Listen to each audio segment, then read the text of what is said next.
ದಕ್ಷ ಯಜ್ಞದ ಮಹಾಂಬುವಿಯ ದಕ್ಷ ಸಮಂಗ ಸಖಾಯಾವಳಿಯ ಸತಿಯ ಮಾಲಾಭರಣ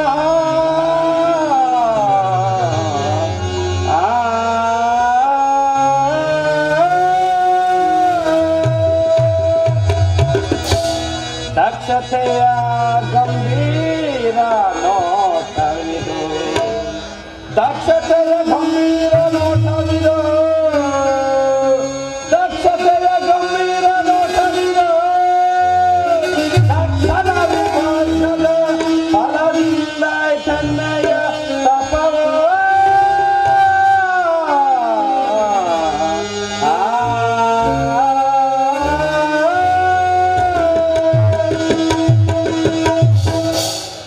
ಆಶ್ರಮದ ಅಲಂಕಾರವು ದಿನೇ ದಿನೇ ಅಭಿವೃದ್ಧಿಗೈತಿರುವುದು. ದಕ್ಷರಾಜನ ಶೃಂಗಾರ ಮಂಟಪದ ವಿಧ್ವಂಸನಕ್ಕಾಗಿ ಯಾವ ತಾಂಡವ ಲೀಲೆಯಲ್ಲಿ ಗಂಧರ್ವ ಮಗಳು ಚೆಲ್ಲಾಡುತ್ತಿದ್ದವು. ಈ ಪುಷ್ಪಾರಂಗ ಒಲಿಗಳು ಪರಾಶಕ್ತಿಯ ಮುದ್ರಿಕಾಲೇಖನವನ್ನು ಸೂಚಿಸುತ್ತದೆ. ಅಲ್ಲದೆ ಆ ಘಮಘಮಿಸುವ ಧೂಮ ಕಾರ್ಮುಗಿಲ ಮಧ್ಯದ ಸೌಧಾಮಿನ ರೇಖಂತಲೂ ಸತ್ರಾಯುಗದ ಬೈತಲೆ ಅಂತಲೂ ಪರಾಶಕ್ತಿಯ ಬೈತಲೆ ಅಂತಲೂ ಮಾಂಗಲ ಸೂತ್ರದಂತೆಯೂ ಕಾಣುತ್ತಿರುವುದು. ಈ ಒಂದೆರಡು ಗುರುತಿನ ಹೆಜ್ಜೆಗಳು ಶರಣಾಂಬುದಿಯ ಮಧ್ಯದಲ್ಲಿ ಪ್ರಜ್ವಲಿಸುವ ಮರಳರಾಶಿಯ ಹಂಸಪದಂತೆ ಎಚ್ಚರಿಸುತ್ತಿದೆ. ಈ ಸುಂದರವಾದ ದೃಶ್ಯಗಳು ಸದಾಶಿವನ ಆತ್ಮತಪಸ್ಸಿಗೆ ವಿರೋಧಾಸ್ಪದವಾಗಿದೆ.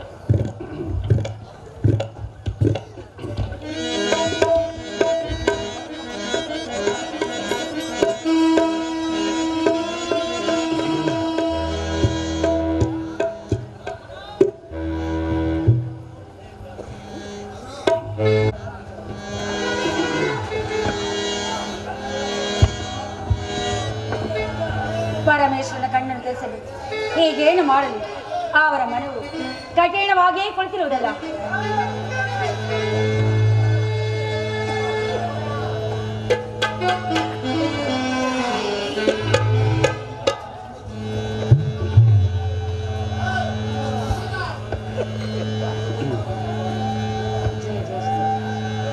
ಯಾರು? ಓ ಬಂದೆ, ವಾಮನ್, ಹೆದರಬೇಡ, ಧೈರ್ಯವಾಗಿ ಮುನ್ನುಗ್ಗು. ಹೌದು ಜನನಿ. ಬಾ ಮಾನಸ, ಅದೋ ನೋಡಿ ಪರಮೇಶ್ವರನ ಪವಿತ್ರವಾದ ಮನಸ್ಸು ಕಠಿಣವಾಗಿ ಕನಕಾದ್ರೆ ಕಲ್ಲಿನಂತೆ ಕಠಿಣವಾಗಿ ನನಗೊಂದು ಮಹಾದುಪಕಾರವನ್ನು ಮಾಡುವೆಯಾ? ಉಪಕಾರವೇನು ಶಕ್ತಿ ದೇವಿ? ಲೋಕದ ಜನನಿಯಾದ ಪರಾಶಕ್ತಿಗೆ ಮನ್ಮಥನ ಉಪಕಾರ ಒಂದು ಸುಲಭವಾದ ಸಂಗತಿಯಾಗಿದೆ. ಸುಲಭವಲ್ಲ ಮಾಧವಸುಧ, ಅದು ನಾನು ತಿಳಿದಿಲ್ಲ. ಇದೋನು ಪರಮೇಶ್ವರನು ನನ್ನನ್ನು ನೋಡಿದಾಗ ಹಿಗ್ಗುತ್ತಿದ್ದ ನನ್ನ ಸ್ವಾಮಿ ಈ ರೀತಿ ಕಣ್ಣು ಮುಚ್ಚಿ ಮೌನವಾಗಿ ಕುಳಿತಿರು. ನನ್ನ ಪರಮೇಶ್ವರನು ನನಗಾಗಿ ಕಣ್ತೆರೆಯುವಂತೆ ಅದಕ್ಕಾಗಿ ನನಗಾಗಿ ನೀನೊಂದು ಮಹಾದುಪಕಾರವನ್ನು ಮಾಡಬೇಕೆಂದು ಬೇಡಿಕೊಳ್ಳಿ. ಆದ್ದರಿಂದ ಪರಾಶಕ್ತಿಯ ಮನಸ್ಸು ಆನಂದಿಸಿ. ಕಠಿಣವಾದರೂ ಈ ನೋಟವು ಈ ವಿಶ್ವ ಜಗತ್ತಿನ ಶಾಂತಿಯನ್ನು ಸೂಚಿಸುವ ಶೃಂಗಾರ ಮಂಟಪದಂತೆ ಗಂಭೀರವಾಗಿರುವುದು. ಅದು ಭವಾನಿಯ ಭವ್ಯ ಮನಸ್ಸಿಗೆ ಅಶಾಂತಿಯನ್ನು ಬೀರಿದರೆ ಈ ಮನ್ಮಥನ ಪುಷ್ಪಬಾಣಗಳು ಮುಂದೆಂದಿಗೂ ತಲೆ ಎತ್ತಲಾರವು. ಹಾಗೆ ಹೇಳಬೇಡ ಜನಾಂಗ. ನಿನ್ನ ನರಿಸಿದ ಬಾಣದಿಂದ ಪುಷ್ಪ ಬಾಣವನ್ನು ಆ ಬಾಣದಿಂದ ಪರಾಶಕ್ತಿಯ ಮನಸ್ಸು ಆನಂದಿಸಿ ಅವಳ ಮನಸ್ಸಿನ ಭಾವನೆ ಪರಮೇಶ್ವರನಲ್ಲಿ ಲೀನವಾಗುವುದು. ಇದರಿಂದ ಆನಂದವು ಪರಾಶಕ್ತಿಗೆ ಉಂಟಾಗುವುದು. ಕಠಿಣವಾದ ಪುಷ್ಪಬಾಣಗಳಿಂದ ಪರಮೇಶ್ವರನ್ನು ಅರ್ಚಿಸಿ ಅದೊಂದು ದುರ್ಭೇದವಾದ ಫಲ. ಆ ಫಲದಿಂದ ಮನ್ಮಥನ ಜೀವನ ಚಕ್ರವು ಪರಾಶಕ್ತಿಯ ಮುಂಭಾಗದಲ್ಲಿ ವ್ಯಂಗ್ಯವಾಗಿ ಪರಿಣಮಿಸುವುದು. ಹಾಗೆ ಮುಂದುವರಿ ಮನ್ಮಥ.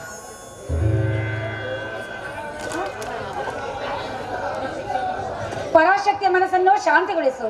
ಅಷ್ಟೇ. ನಿನ್ನ ಕುಂದುಕೊರತೆಗೆ ಈ ಭವಾನಿಯೇ ಕಾರಣವಾಗಿ ಹೋಗುವುದು. ಮರೆಯಾಗು ಭವಾನಿ.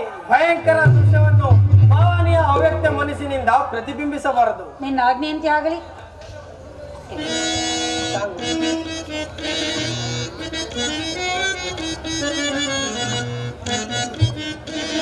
ಪರಶಿವನೇ ಪರಮೇಶ್ವರ ಶಂಭೋ ಪರಶಿವನೇ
ಬಂದ ಮೇಕೆಯಂತಾದ ಈ ಮನ್ಮಥನ ಮರಣವನ್ನು ತಿಳಿದಿದ್ದರು ಮಂದಾರ ಬಾಣವನ್ನು ಹೊಡೆಯುತ್ತಿರುವನು.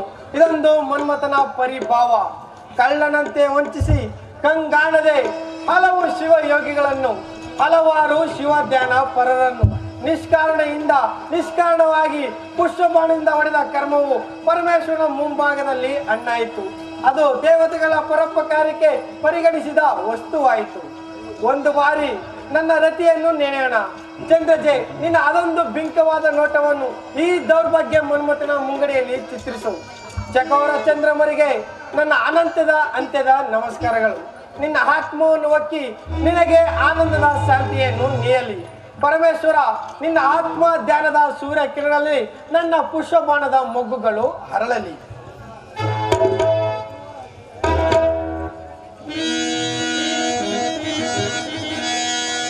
ಜಯ ಜಯ ಪಾರ್ವತಿ ರಮಣ, ಜಯ ಜಯ ಪಾರ್ವತಿ ರಮಣ, ಜಯ ಜಯ ಸುರಮೌನಿ ಶಂಕರ.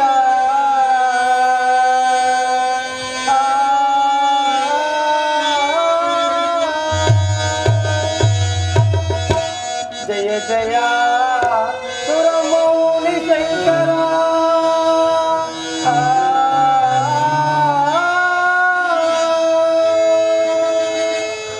ಜಯ ಜಯ ಸುರಮೌನಿ ಶಂಕರ. ಗಂಗಾ ತುಂಗಧರ ಶಶಿಕಲ ಮೌನೇಂದ್ರ ಶಂಕರ.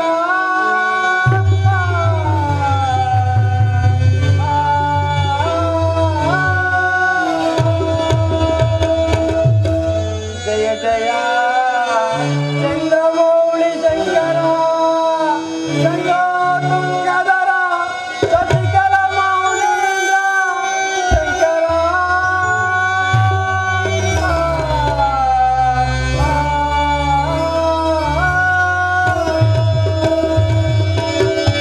ಓಂಕಾರಮಯ ಜಗದೀಶ, ಓಂಕಾರಮಯ ಜಗದೀಶ. ಜಯ ಕರಿಸಿ ಪುಷ್ಪಬಾಣವ ಹೂಡುವೆ ದೇವಶಂಕರ.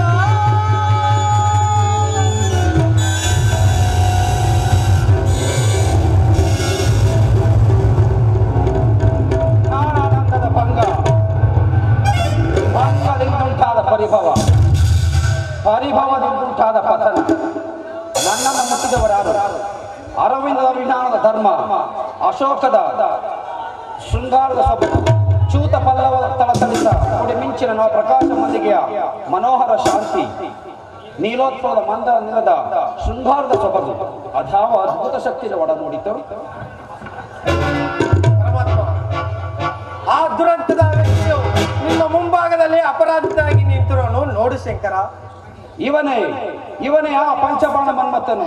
ಹೇ ದರ್ಶಕ, ನನ್ನ ಆತ್ಮಾಧ್ಯಾತ್ಮ ಭಂಗಪಡಿಸಿದ ದ್ರೋಹಿ, ನಿಮಿತ್ತವಾದ ಈ ಪಂಚಬಾಣ ನೀನು ಮಣ್ಣುಗೂಡಲಿ.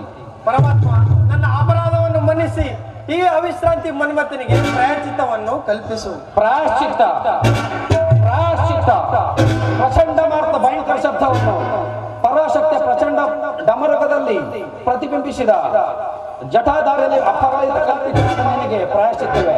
ಛೇ ದಿಗ್ಬಂಧಕ, ನನ್ನ ನೇತ್ರದಿಂದ ಭಸ್ಮ ಆಗುವುದಕ್ಕೆ ಪ್ರಾಯಶ್ಚಿತ್ತ. ಪರಮೇಶ್ವರ,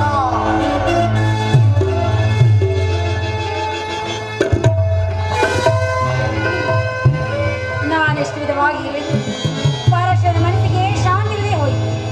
ಪರಮ ಏನಿದು ಗುರುವು ನೋಟವೇ ದೇವ್, ಈ ಮೌನವೇಕೆ ಶಂಕರ?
ಪ್ರಸನ್ನನಾಗು ದೇವ, ಬೇಗ ಪ್ರಸನ್ನನಾಗು ದೇವ.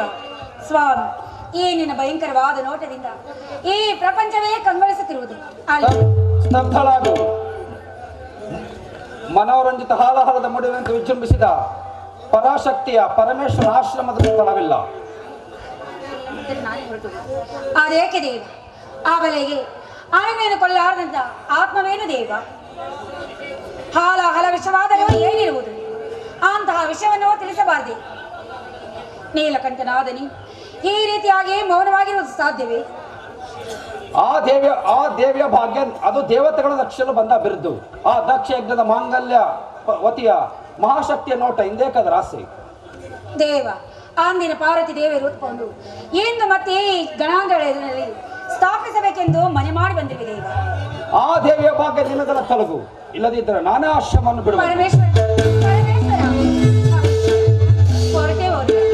ನೀನು ಓದಲು ನಿನ್ನ ನೆಲೆಗೆ ಹೇಗೆ ಕರೆಸಬೇಕೆಂಬುದು ನಾನು ತಿಳಿದಿರುವೆ ದೇವ. ನಾನು ನಿನ್ನ ಕರೆಸದೆ ಬಿಡಲಾರನು ಶಂಕರ.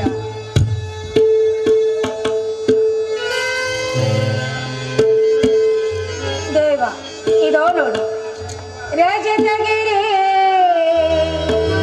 ನಿಲಯ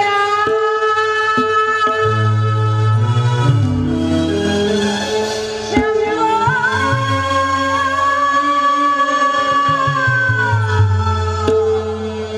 ಓಂಕಾರ ನಾದ ಪ್ರಿಯ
ಬಾಯ್ ನನ್ನಲ್ಲಿ ಪ್ರಸನ್ನಾಗಬಾರದೆ ಶಂಕರ. ಓಹ್, ಅದು ಯಾರೋ ಓರ್ವ ಸನ್ಯಾಸಿಯು ಇತ್ತಲೇ ಬರ್ತಿರು. ಬರಲಿ ಬರಲಿ.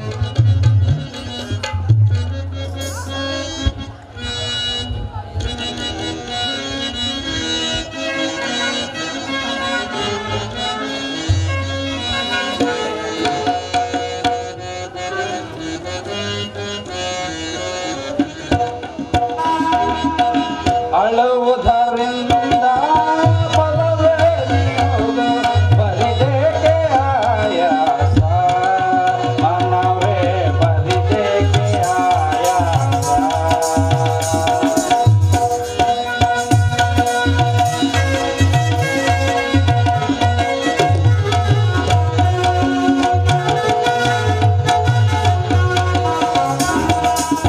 ಅಳುವುದರಿಂದ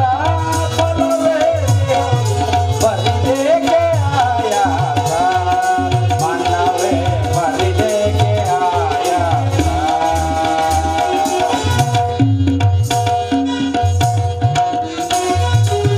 ಜೀವ ಜ್ಯೋತಿಯು ಪರಮಾತ್ಮನಲ್ಲಿ,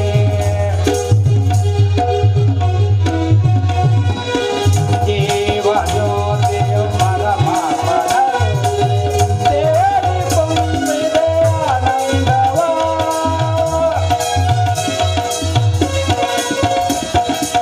ಸೇರಿ ತುಂಬಿದೆ ಆನಂದವ. ಸಾಗರ ಸೇರಿದ ಹರಿಯ ನೀರು, ಸಾಗರ ಸೇರಿದ ಹರಿಯ ನೀರು, ಮರಳಿದೆ ನದಿಯಾಗಿ, ಮನವೇ ಬರಿದೇಕೆ ಆಯಾಸ. ಅಳುವುದರಿಂದ ಫಲವೇನಿಯುವುದು ಬರಿದೇಕೆ ಆಯಾಸ, ಮನವೇ ಬರಿದೇಕೆ ಆಯಾಸ.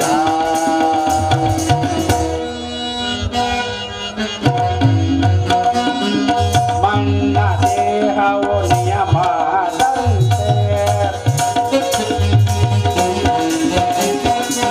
ಮನ್ನ ದೇಹವು ನಿಯಮದಂತೆ, ಮನ್ನ ಸೇರೆ ಕಣ್ಣಿರೇಕೆ,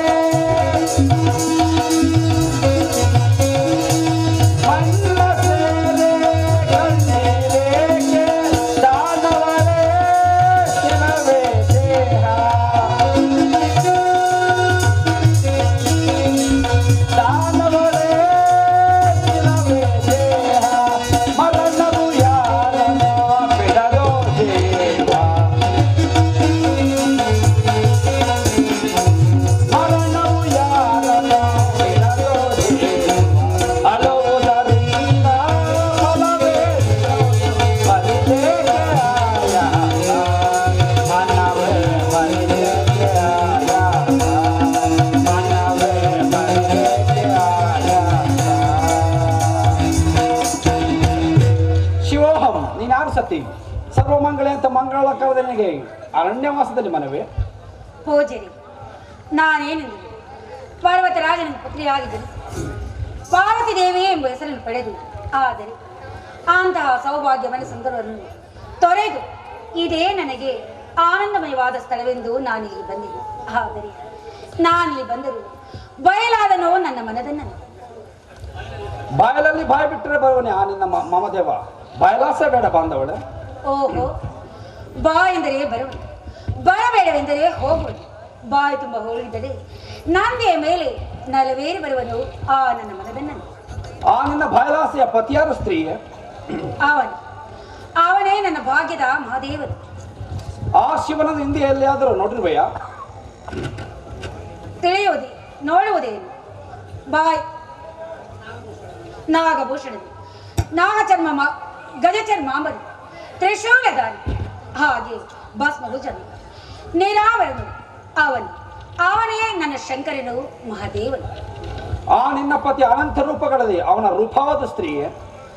ರೂಪಕ್ಕೆ ಹೆಸರು ಭಕ್ತಿ ಭಾವವೇ ರೂಪವಲ್ಲದೆ.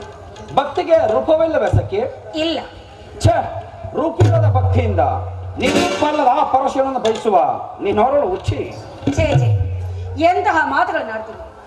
ಪರಮೇಶ್ವರನಂತೆ ಸನ್ಯಾಸ ವೇಷವನ್ನು ಧರಿಸಿ ಪರಶಿವನ ನೆಲೆಯನ್ನು ಅರಿಯದ ನೀನು ನಿಜವಾಗಿಯೂ ನೀನೋರ್ವ ಹುಚ್ಚನು.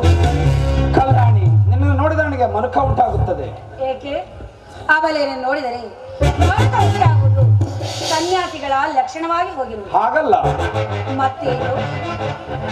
ರತ್ನಾಭರಣ ಧರಿಸಿರುವ ನಿನ್ನ ಶರೀರದ ಆಭರಣಗಳಲ್ಲಿ ಅನೇಕ ದಾಸಿಯರ ಶೆಳ್ಳು ಗುರುಗಳಿಂದ ಅಲಂಕರಿಸಿದ ಸುಂದರವಾದ ವೇಣಿಯಲ್ಲಿ, ಆ ವೇಣಿಯ ಕಾಳಿಂಗ ಸರ್ಪಕ್ಕೆ ಮೊಗ್ಗುಗಳಲ್ಲಿ ಬೀರುವ ಸುಗಂಧ ಮಾರುತಗಳಲ್ಲಿ. ಎಲೆ ಸನ್ಯಾಸ, ಇದು ನೋಡಿದೀಯ? ಈ ನನ್ನ ಕೊರಳಲ್ಲಿರುವ ಸಣ್ಣ ಸಣ್ಣ ರುದ್ರಾಕ್ಷಿ ಮಾಲೆಗಳೇ ನನ್ನ ಸ್ವಾಮಿಯ ಆಭರಣವಾಗಿ ಹೋಗುವುದು. ಅಲ್ಲದೆ ನೀಳವಾಗಿ ಬೆಳೆದು ನಿಂತಿರುವ ಈ ನನ್ನ ಮುಡಿಯಲ್ಲಿ ಗಂಟು ಕಟ್ಟಿಕೊಂಡು ಜಡೆಮುಡಿಗಳಾಗಿ ನೀಳವಾಗಿ ಬೆಳೆದಿರುವ ಈ ನನ್ನ ಕೇಶವಿ ನನ್ನ ಸ್ವಾಮಿಯ ಸೂತ್ರಧಾರವಾಗಿ ಹೋಗಿರುವುದು. ಈ ಮುಡಿಗೆ ಕಟ್ಟಿರುವ ಬಿಲ್ವ ಪತ್ರೆ ಸುಗಂಧವನ್ನು ಬೀರುವ ಮಲ್ಲಿಗೆಯ ಸುವಾಸನೆ ಆಗಿದೆ. ಇವುಗಳು ನನ್ನ ಪತಿಗೆ ಪ್ರಿಯವಾದ ವಸ್ತುಗಳು. ನಿನಗೆ ವಿವೇಕವಿಲ್ಲ ರಾಣಿ. ಬಂಡೆಗಳ ಹಿಂಭಾಗವೇ ಮನೆ, ಸಣ್ಣ ಸಣ್ಣ ಕಾಯಿಗಳ ಸರಮಾಲೆ, ಸುವರ್ಣಮಾಲೆ, ದುರ್ಗಂಧ ಚರ್ಮ ಉಡುಗೆ, ಸ್ಮಶಾನವಾಸಿಯಾಗಿ ನಡೆಯಲಾಗದ ಆ ಬಡ ಜೋಗಿಯು ಒಂದು ಕಬ್ಬಿಣದ ಸಲಾಕೆ ಹಿಡಿದುಕೊಂಡು ಹೆಂಡತಿಗೆ ಎದುರು ತಲೆ ಮೇಲೆ ಗಂಗೆಯನ್ನು ಹೊತ್ತುಕೊಂಡು ಪರದೇಶಿಯಾಗಿ ಅಲೆದಾಡುತ್ತಿರುವ ಆ ದರಿದ್ರನಿನ ಪತಿಯೇ? ಸಾಕು ಮಾಡು ಮಾತುಗಳನ್ನು. ಯಾರು ಅಂತಿಮ ಕಾಲದಲ್ಲಿ ಶಿವ ಎಂಬುವ ಎರಡಕ್ಷರವನ್ನು ಉಚ್ಚರಿಸುವವರು, ಅಂತಹವರು ಮುಕ್ತಿಯನ್ನು ಪಡೆಯುವರು, ಮುಕ್ತಿಯ ಮಾರ್ಗವನ್ನು ದೊರಕುವುದು. ಅಂದ ಮೇಲೆ ನನ್ನ ಬಳಿಯಲ್ಲಿ ನಿಂತು ನನ್ನ ಸ್ವಾಮಿಯನ್ನು ಈ ರೀತಿಯಾಗಿ ಆಡಿಸಿ ಮಾತನಾಡಿ ಹೋಗುತ್ತಿಲ್ಲ. ಪಾಪಿ, ಇದೋ ನೋಡು, ನನ್ನ ಸಮೀಪದಲ್ಲಿ ನನ್ನ ರಕ್ಷಣೆಗಾಗಿ ಬಿಟ್ಟು ಹೋಗಿರುವ ನನ್ನ ಸ್ವಾಮಿಯ ಈ ಶೂಲಾಯದಿಂದ ಏನಿಗೆ ಮುಕ್ತಿಯನ್ನು ಕೊಟ್ಟಬೇಕು. ರಾಜೇಶ್ವರಿ, ನಿಧಾನಿಸಿ ಪತ್ರ ಸಂಹರಿಸಲು ತ್ರಿಶೂಲವನ್ನು ಹಿಡಿದಿರುವ. ಅಯ್ಯೇ, ಇದೆಂತಹ ಅಪರಾಧವಾಗಿ ಹೋಯಿತು ನನಗೆ. ಸ್ವಾಮಿ, ನನ್ನ ಅಪರಾಧವನ್ನು ಮನ್ನಿಸಿರಿ ದೇವ. ಬಾ ಪಾರ್ವತ, ಪ್ರಪಂಚದ ಮಾನವೀಯರಿಗೆ ಮೇಲ್ಪಂಥಿಯಾಗಿ ಬಾಳುವಂತೆ. ಆದರೂ ದೇವ, ದುಡುಕಿ ನಾನು ನಿಮ್ಮ ಮೇಲೆ ಕೈ ಮಾಡಬಾರ್ದಾಗಿತ್ತು. ಇದು ನನ್ನ ಸರ್ವ ಅಪರಾಧವಾಯಿತು. ದಯಮಾಡಿ ನನ್ನನ್ನು ಕ್ಷಮಿಸು ಶಂಕರ. ಆಗಬಹುದು.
ಪತಿಯನ್ನು ಕರುಣಿಸಬೇಕೆಂದು ಬೇಡಿಕೊಳ್ಳುವೆನು ಪರಮೇಶ್ವರ, ಬೇಡಿಕೊಳ್ಳುವೆನು.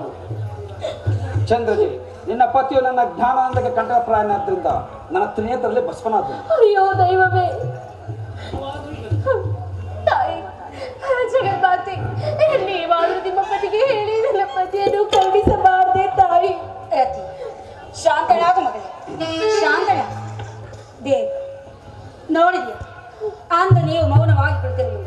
ನಾ ಮೀರುವ ಪ್ರೇಮ ಜ್ಯೋತಿಗೆ ಸಾಕ್ಷಿಯಾಗಲು ಆ ಮನ್ಮಥನವು ಬಂದಿದ್ದೆ. ಆದರೆ ಅವರು ಈ ನಿಮ್ಮ ನೇತ್ರಗಳಿಂದ ಸುಟ್ಟು ಭಸ್ಮವಾಗಿ ಹೋದನು. ಪಾಪ, ರತಿಯು ಅನಾಥಳಾದ. ಆದ ಕಾರಣ ತಾವು ದಯಮಾಡಿ ಆ ಮನ್ಮಥನನ್ನು ರತಿಗೆ ಕರುಣಿಸಬೇಕೆಂದು ನಾನು ನಿಮ್ಮನ್ನು ಬೇಡಿಕೊಳ್ಳುವೆನು ಶಂಕರ. ಶಾಂತಳಾಗು ರಾಜೇಶ್ವರಿ, ಇವಳ ಪತಿಯನ್ನು ಈ ಜನ್ಮದಲ್ಲಿ ಕರುಣಿಸಲು ಸಾಧ್ಯವಿಲ್ಲ. ಮುಂದಿನ ದ್ವಾಪರ ಯುಗದಲ್ಲಿ ಪ್ರದ್ಯುಮ್ನೆಂಬ ಹೆಸರಿನ ಸಶಿಗೆ ಕರುಣಿಸುವುದು. ಚಂದ್ರಜಿ, ಅಲ್ಲಿಯವರೆಗೂ ನೀನು ನಿನ್ನ ಪತಿಯ ಧ್ಯಾನದಲ್ಲಿ ನಿರತಳಾಗಿದೆ. ಧನ್ಯಳಾದೆನು ಪರಮೇಶ್ವರ, ಧನ್ಯಳಾದೆನು. ನಿನಗೆ ಮಂಗಳವಾಗಲಿ, ಹೋಗಿ ಬಾರತಿ. ಪಾರ್ವತ, ಕನಕಾರ್ಜ ನವಶಕ್ತಿಯನ್ನು ನಿನ್ನ ಆಗಮನವನ್ನು ನಿರೀಕ್ಷಿಸುತ್ತಿರಬಹುದು. ಸ್ವಾಮಿ, ಪರಮ ಮಂಗಳ ಮೂರ್ತಿಯಾದ ತಾವು ನನ್ನದೊಂದು ಮಾತನ್ನು ನಡೆಸಿಕೊಡಬೇಕೆಂದು ನಾನು ನಿಮ್ಮಲ್ಲಿ ಬೇಡಿಕೊಳ್ಳುವೆನು ಶಂಕರ. ನನ್ನ ತಂದೆಯಾದ ಪಾರ್ವತರಾಜನ ಮನೆಗೆ ನೀವು ಮದುವೆಣಿಗರಾಗಿ ಬಂದು ನನ್ನನ್ನು ಕೈ ಹಿಡಿದು ಕೈಲಾಸಕ್ಕೆ ಕರೆದುಕೊಂಡು ಹೋಗಬೇಕು. ಇದರಿಂದ ಭೂಲೋಕದಲ್ಲಿ ಗಿರಿಜಾ ಕಲ್ಯಾಣವೆಂದು ಪ್ರಖ್ಯಾತವಾಗಬೇಕೆಂದು ನನ್ನ ಮನದ ಬಯಕೆಯಾಗಿದೆ ಸ್ವಾಮಿ. ಆಗಬಹುದು.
ಒಳದ ಕಾಂತಿ ಚೆಲ್ಲವು ಜಗವು ಕಳೆದ ಕಾಂತಿಯ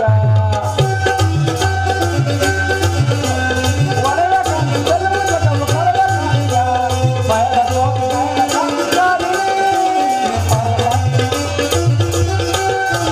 ಭಯದ ಸೋಕಿ ಭಯದ ಕಾಂತಿ ಆ ಕಾರದ ಕಾರವೋ ಕಾಲಿ ಮಾಯಾ ಮೋಹ ಮಾಯಾ ಮೋಹ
ಮೆಚ್ಚಿದ ಪರಮೇಶ್ವರನು ಪರ್ವತರಾಜನ ಮನೆಯಲ್ಲಿ ಗಿರಿಜಾ ಕಲ್ಯಾಣವನ್ನು ನೆರವೇರಿಸಿಕೊಂಡು ಕನಕಾದ್ರಿಯಲ್ಲಿ ಪಾರ್ವತಿಯೊಡನೆ ಆನಂದದಿಂದ ಮೆರೆಯುತ್ತಿರುವನು. ಇದರಿಂದ ಪರ್ವತ ಮೇನಕೆರ ಜನ್ಮವು ಸಾರ್ಥಕವಾಯಿತು. ಮತ್ತೊಂದು ಕಡೆ ಯಾಜ್ಞ ದೇವನು ಸೂರ ಪದ್ಮನ ಹೊದೆಗೆ ಓರ್ವ ಕುಮಾರನನ್ನು ಪಡೆಯಲು ತಪಸ್ಸನ್ನಾಚರಿಸುತ್ತಿರುವನು. ಇನ್ನೇನು ಷಣ್ಮುಖನ ಜನನವಾದರೆ ಆ ಸೂರಪದ್ಮನ ಉಳಿಗಾಲವಿಲ್ಲ. ಇರಲಿ, ನಾನಿವಾಗಲೇ ಹೋಗಿ ಆ ಸೂರಪದ್ಮನಿಗೂ ಮತ್ತು ಆ ದೇವತೆಗಳಿಗೂ ಮತ್ತಷ್ಟು ವಿರಸವನ್ನು ಹೆಚ್ಚಿಸುವೆನು. ಮಹಾದೇವ ಮಹಾದೇವ.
ಸುರಭೂಮಿಯಲ್ಲಿ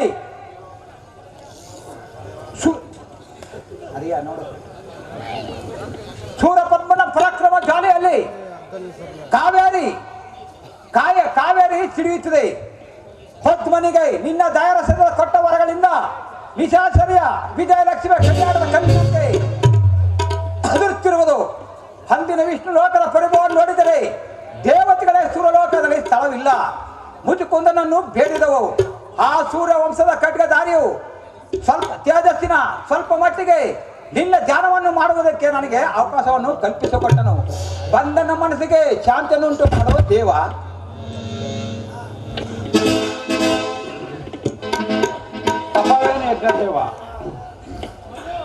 ದೇವ ಶುಕ್ಲ ಸೋನಿತದ ಸಂಬಂಧವಿಲ್ಲದೆ ಶಂಕರ ನಿನ್ನ ವರಗಳ ವೃತ್ತದಿಂದ ಸೂರಪದ್ಮನ ಪರಾಕ್ರಮ ಜ್ವಾಲೆಯು ದಿನ ದಿನೇ ಅಭಿವೃದ್ಧಿಯನ್ನು ನೈರುತ್ತಿರುವುದು. ಹಿಂದಾದ ದೇವತೆಗಳು ಕಣ್ಣಿಡಿದ ಕಪೋದದಂತೆ ಕರ್ಮಭೂಮಿಯಲ್ಲಿ ಅಲದಾಡುತ್ತಿರುವುದು. ಧನಂಜಯ, ಆ ಸೂರಪದ್ಮ ತಾರಕಾಕ್ಷ ಅಧಿಕಾರವು ಅಹಂಕಾರದಿಂದ ಎಲ್ಲೆಡೆ ಮೀರಿರುವುದು. ಅವರಲ್ಲಿ ಅಧರ್ಮವನ್ನು ಕಂಡು ಬಂದರೆ ನಾಶವಾಗುವರು. ಭಕ್ತ, ಈಗ ನನ್ನನ್ನು ಬಯಸಲು ಕಾರಣವೇನು? ದೇವ, ಶುಕ್ಲ ಸೋನಿತದ ಸಂಬಂಧವಿಲ್ಲದೆ ಕಷ್ಟ ಪರಿಹಾರಕ್ಕಾಗಿ ಓರ್ವ ಕುಮಾರನ ಕರೆಸಬೇಕೆಂದು ಈಗ ಬೇಡುವೆನು. ಚಿತ್ರಭಾನು, ಈಗ ನಾನು ಚಿತ್ರಿಸಿರುವ ದಿವ್ಯಶಕ್ತಿಯಲ್ಲಿ ನನ್ನನ್ನು ನೋಡು. ಕಾಣುತ್ತಿದೆ ಪರಮಾತ್ಮ, ನಿನ್ನ ಓಂಕಾರಮಯವು ಪ್ರಕೃತಿ ಉಳ್ಳ ಪಂಚಾಕ್ಷರೆಯು ಸುವರ್ಣ ರಂಜಿತವಾದ ಧಾರಾಳನಂತೆ ರೂಪೇ ಜನ್ಮಗತಿ 6 ತಲೆಗಳಂತೆ ಕಾಣುತ್ತಿರುವುದು. ಇದನ್ನು ಅರ್ಥಾತ್ ಷಡಾಕ್ಷರಿಗಳು ಶಿವೈಗಳು ಷಡಾಕ್ಷರಿ ಎಂದು ಕರೆಯುತ್ತಿರುವರು. ಆ ಷಡಾಕ್ಷರಿ ಪ್ರಣವಗಳೇ ಪುರುಷಾಕಾರವಾಗಿ ನಿಮ್ಮನ್ನು ಕಾಪಾಡಲಿ. ಧನ್ಯನಾದನು ಶಂಕರ, ಧನ್ಯನಾದನು.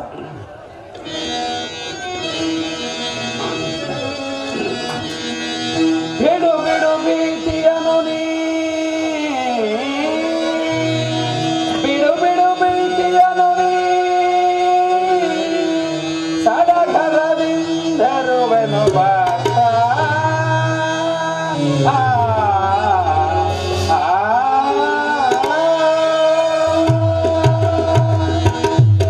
ದೃಢ ಸರೋಜ ದಿಕ್ಪಾಲಕರ ಶ್ರೇಷ್ಠ, ದೃಢ ಸರೋಜ ದಿಕ್ಪಾಲಕರ ಶ್ರೇಷ್ಠ, ದೃಢ ಸರೋಜ ದಿಕ್ಪಾಲಕರ ಶ್ರೇಷ್ಠ, ಬ್ರಹ್ಮಾಂಡವಂ ದಂಡಿಸುವ ಶಿವಕುಮಾರ ಕರುಣಿಸುವೆ.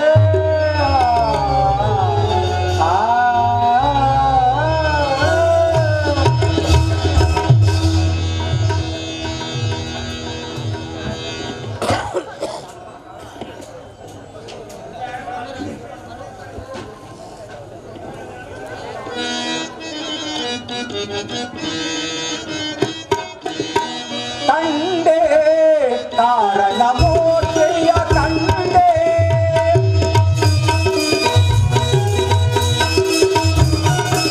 ಕಂಡೆ ಕಾರಣ ಮೂರ್ತಿಯ ಕಂಡೆ, ನಾದ ವಿಭೂಷಣನ ನೇತ್ರ ಕುವರನ,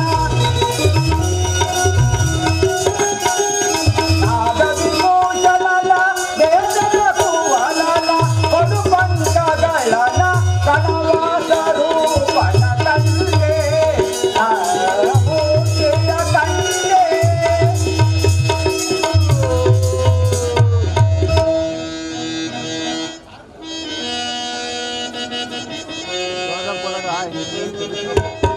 ನಾದ ವಿಭೂಷಣನ ನೇತ್ರ ಕುವರನ,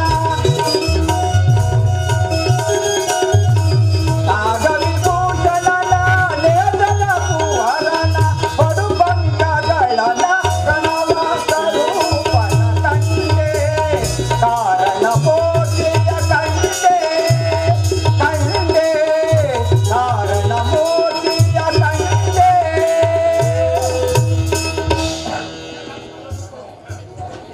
ಪರಮೇಶ್ವರನ ಕಣ್ಣು ಒದಗುವ ಕಾಲಕ್ಕೆ ಲೇಸನ ಮೇಲೆ ಲೇಸನ ಕಣಗಳು ತಾವಾಗೆ ಒದಗುತ್ತಿರುವುದು. ಕರುಣಾಮಯನು ತನ್ನ ಸಪ್ತ ಜಾತ ವಾಮದೇವ ಅಘೋರ ತತ್ಪುರುಷ ವಿಶಾನ್ಯ ತತ್ವಮುಖಗಳೆಂಬ 6 ಪಾಲ ನೇತ್ರಗಳನ್ನು ಅಗ್ನಿ ಕಣಗಳನ್ನು ಶರವಣದಲ್ಲಿ ತಿಳಿಸಿರುವನು. ಆ ಅಗ್ನಿ ಕಣಗಳು ಕ್ಷರಕ್ಷರ ಮೂರ್ತಿಯಂತೆ ಶರವಣದಲ್ಲಿ ಅಭಿವೃದ್ಧಿ ನಡೀತಿರುವುದು. ಇನ್ನು ಪರಮೇಶ್ವರಿಯು ಅವುಗಳನ್ನು ಸ್ವೀಕರಿಸಿದರೆ ಅದೊಂದು ದೇವತೆಗಳ ಭಾಗ್ಯ. ಅದರಿಂದ ಮಾರುತ್ತಲೇ ಬರುತ್ತಿರುವುದು.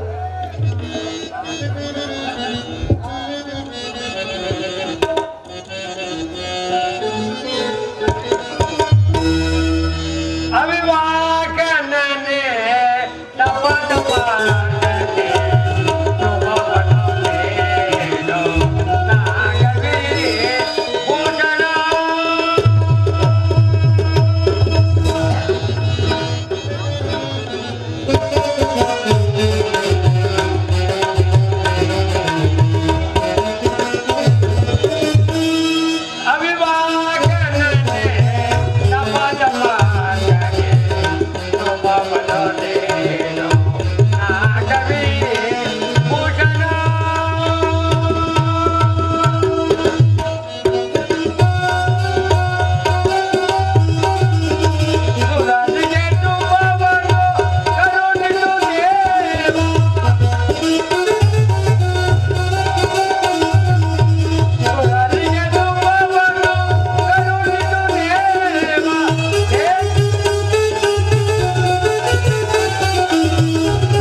ದುಃಖಿಯಾಗಿರುವೆಯಾ? ಪರಮೇಶ್ವರನು ನಿನ್ನಲ್ಲಿ ಮನ ಮಾಡಿದನೆ.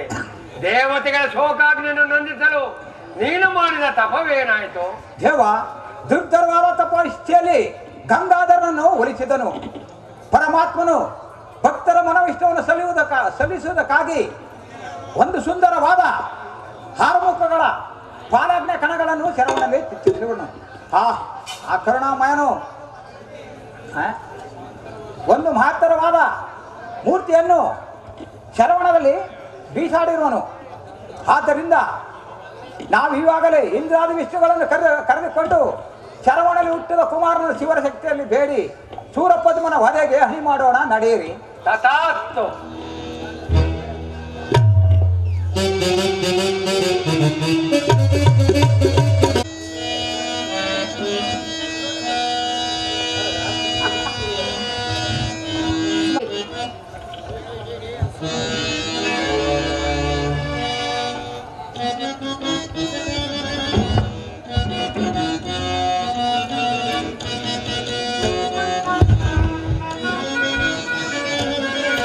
ವರ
ಪ್ರಾಣವು ಕುಂದಿರಲು ಕಾರಣವೇನು?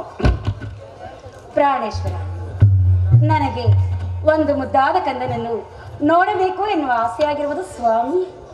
ಅದಾಗಲೇ ಸುರಭಕ್ತರ ಕಷ್ಟ ನಿವಾರಣೆಗಾಗಿ ಯಾಜ್ಞದೇವನನ್ನು ಬೇಡಲು ನನ್ನ 6 ಪ್ರಣವಗಳುಳ್ಳ ಶರವಣ ಗಂಗೆಯಲ್ಲಿ ಶಿವಕುಮಾರ್ ಎಂಬ ಹೆಸರಿನ ಅಭಿವೃದ್ಧಿ ಕೈತಿರುವನು. ಬಾ, ಆ ನಿನ್ನ ಮಗನನ್ನು ಸ್ವೀಕರಿಸು.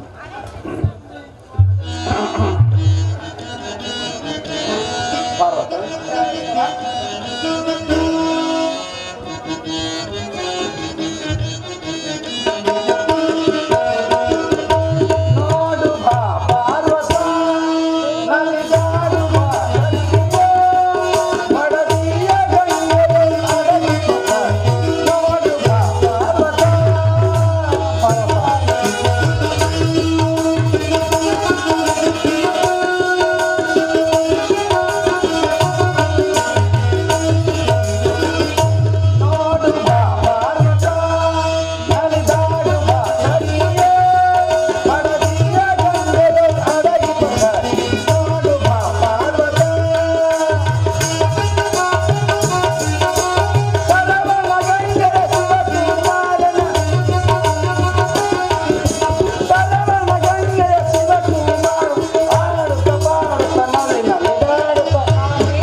ಸ್ವೀಕರಿಸು.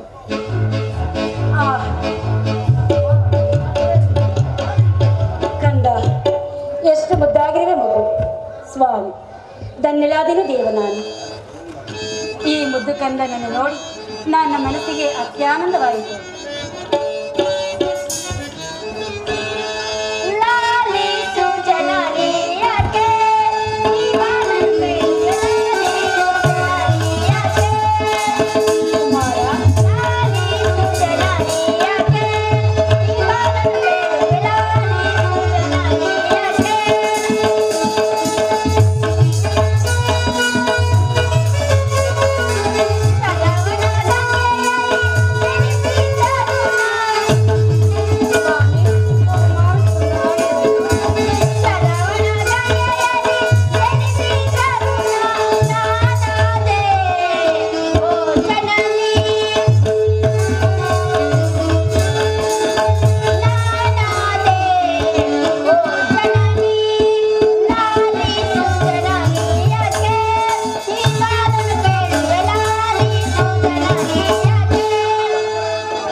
ಮಗು, ನಿನಗೆ ಮಂಗಳವಾಗಲಿ ಕಂದ. ಕುಮಾರ, ನಾನು ನಿನ್ನ ಸಲುವಾಗಿ ಅದೆಷ್ಟೊಂದು ಕಾದು ಬೇಸತ್ತು ಹೋಗಿದ್ದೀನಿ. ಆದರೆ ನಿನ್ನನ್ನು ನೋಡಿ ಮನಸ್ಸಿಗೆ ಸಂತೋಷವಾಯಿತು ಮಗು. ಪಾರ್ವತ, ನೋಡಿದೀಯಾ? ಮಗನ ವಿವೇಕವನ್ನು ನೋಡಿದೀಯಾ? ನೋಡಿದೇನೆ ಸ್ವಾಮಿ. ಅವನೆಷ್ಟಾದರೂ ನಿಮ್ಮ ಕುಮಾರನಲ್ಲವೇ ಕಂದ. ನೀನೀಗಲೇ ಕೈಲಾಸವನ್ನು ತೆರೆಯುವುದು ಸಾಧ್ಯವಿಲ್ಲ. ನೀನಿನ್ನು ಚಿಕ್ಕ ಬಾಲಕನಲ್ಲವೇ ಕಂದ, ಅಲ್ಲವೇ ಸ್ವಾಮಿ?